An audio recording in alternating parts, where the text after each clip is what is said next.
Hello everyone, this is Guide to Everything. In today's video, I'll show you on how you can add supports in Chitubox. Now it's going to be extremely simple. Of course, the first thing that you want to do is to actually import your model or finish designing it. From there, we want to click on it and navigate through the supports.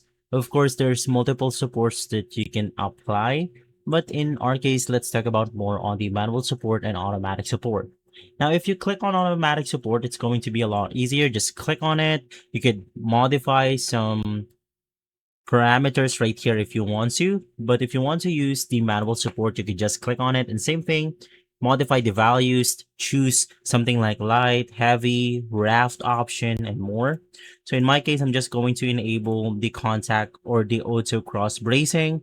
I also have enabled the raft setting right here. So to actually apply the support itself, you could just navigate through the bottom of your model, or you could just navigate through the part on where you want to apply your supports. So in my case, it's going to be somewhere between this area. Let's go ahead and also apply to this part and basically more. Once again, you could see the cross bracing is being applied as we put this supports together. And of course, you can also put supports onto the bottom of the layers right here if you want to.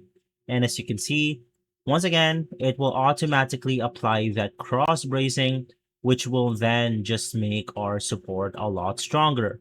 So that's how you apply supports on Chitubox. If this video has been helpful, leave a like, subscribe, and follow us for more videos like this. Thanks for watching.